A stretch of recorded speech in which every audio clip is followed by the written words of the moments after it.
Shalom Bapak Ibu yang berbahagia. Hari ini kita akan membahas tentang strategi doa dalam tema doa untuk kesembuhan.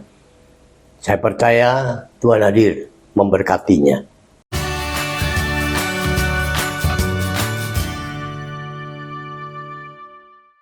Mari kita tunduk kepala dan berdoa. Bapa yang baik, segala puji syukur kalau saat ini kami kembali dalam channel Paul Rakai Ministry, di mana kami boleh diberkati oleh firman-Mu.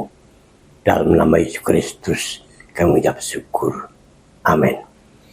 Nah, Bapak Ibu yang dikasihi Tuhan, hari ini berbicara tentang kuasa doa. Bagaimana kita menikmatinya dalam berdoa. Nah, hari ini strategi doa pria tentang kuasa doa yang dapat dikatakan memulihkan segala keputusan apapun bentuknya, dan tujuannya adalah dalam ayat ini kita akan melihat bagaimana kuasa doa mengubah keputusan dan keadaan sembuh dari penyakit. Nah, pembacaan hari ini terdapat dalam kitab Yakobus pasal 5 ayat 16 yang mengatakan itu sebagai buruk besar. Karena itu hendaklah kamu saling mengaku dosamu dan saling mendoakan supaya kamu sembuh, dan orang yang benar bila dengan yakin didoakan sangat besar kuasanya. Sangat besar kuasanya. Nah, inilah yang menjadikan satu bahasan bahwa kita bagaimana strateginya. Karena kita menghadapi dengan hal yang tidak kelihatan musuh kita. Bukan darah dan daging, tapi oleh Paulus katakan penguasa di udara, yaitu iblis. Nah, karena itu kalau Bapak Ibu yang diberkati Tuhan, kalau kita membaca dalam 2 Raja-Raja 20 ayat yang kelima, di sana dikatakan demikian. Baliklah dan katakanlah kepada Hizkia, raja umatku, beginilah firman Tuhan Allah Daud, Bapa leluhurmu, telah kudengar doamu dan telah kulihat air matamu. Sesungguhnya aku akan menyembuhkan engkau. Pada hari yang ketiga engkau akan pergi ke rumah Tuhan. Nah, kalau kita berbicara tentang penderitaan, itu memang sangat menjemukan. Apalagi kalau masalah penyakit yang tidak sembuh-sembuh. Penyakit yang tidak kunjung datang kesehatannya. Atau mungkin ada kali saat ini Anda atau Bapak Ibu sedang menghadapi atau mempunyai pengalaman seperti Hizkia ini. Namun hari ini Tuhan menghendaki dalam suratannya agar pernyataan Allah itu Hizkia harus siap untuk mati. Ini menurut versi Tuhan itu pasti. Hizkia harus mati, tidak sembuh penyakitnya dan bahkan harus mati. Tapi kita melihat bagaimana Hizkia seorang raja, manusia yang terhormat, tapi begitu didengar suara firman Allah oleh hambanya, Nabi saat itu, lalu dia merendahkan diri di hadapan Tuhan. Dan kemudian dia berdoa kepada Allah.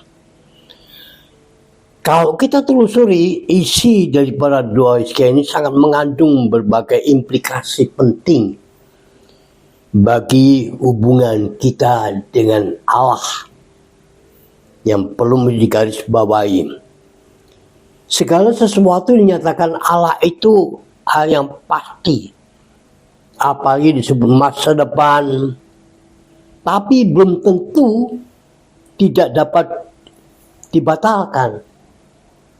Apabila orang percaya diperhadapkan dengan malapetaka, kita bisa yakin bahwa Allah dan Yesus Kristus memperhatikan apa yang terjadi dalam kehidupan kami. Bahkan hari ini pun demikian. Allah itu sangat berbelas kasihan, dan Dia selalu menaruh pengalaman-pengalaman imannya kepada mereka yang dekat dengan Tuhan. Dan doa kita itu pun dapat mempengaruhi Allah, rencananya, pelaksanaannya. Bahkan mungkin ya karena rencana yang berdaulat itu demikian, apa yang terjadi dalam hidup kita ini Dia Maha tahu. Kita ini harus senantiasa dapat katakan memelihara keyakinan, dan ini harus sebagai orang beriman memelihara keyakinan penuh bahwa doa itu dapat merubah keadaan apapun keadaan yang kita hadapi hari ke hari. Firman Tuhan mengatakan oleh Salomo dalam Amsal pasal 23 ayat 18. Karena masa depan sungguh ada, dan harapannya pun tidak akan hilang. Dari masa depan seseorang itu sudah digaris besarkan oleh Tuhan dan tidak akan hilang. Nah, inilah kebanggaan kita. Kalau kita sudah mengenal hal semacam itu, maka strategi doa dalam menghadapi menikmati kuasa doa itu sungguh-sungguh diteguhkan dalam hidup orang beriman. Karena iblis itu sangat takut dengan strategi doa yang sungguh-sungguh dengan iman. Raja Hizkia sama dengan Allah kita. Raja Hizkia atau Allah Raja Hizkia itu sama dengan Allah kita hari ke hari. Masa yang akan datang pun sama. Dia tidak berubah dulu, kemarin, bahkan sampai selama-lamanya. Kalau Dia menolong Hizkia dari yang tidak mungkin, dari yang kata mustahil, tapi Tuhan ubah sedemikian sehingga Hizkia dapat sembuh dari segala penyakitnya yang akan menuju ke satu kematian. Asal Anda berdoa dengan yakin, dengan sungguh-sungguh, bahkan punya kehidupan yang berkenan kepada Tuhan, besar kuasanya. Karena bagi Allah tidak ada yang mustahil. Mustahil bagi manusia, tapi bagi Tuhan tidak.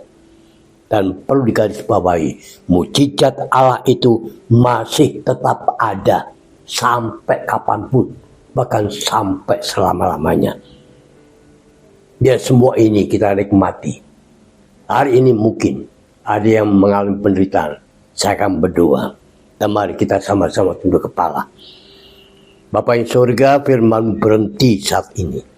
Tapi kami percaya kuasa doa yang kami doakan dengan yakin sepenuhnya. Hari ini kembali masalah pergumulan umatmu. Apapun bentuk pergumulan mereka, bahkan penyakit yang tidak sembuh-sembuh. Tapi hari ini Tuhan hadir jamaah, sembuhkan dalam nama Yesus Kristus. Biar Tuhan kebenaran firman hari ini akan membangun iman keyakinan umatmu. Sehingga Tuhan kebenaran firman akan terwujud. Namamu dipermuliakan. Bagimu tidak ada yang mustahil. Karena Engkau Allah yang Maha Kuasa. Dalam namamu Yesus Kristus, kami berdoa mengucap syukur. Amin.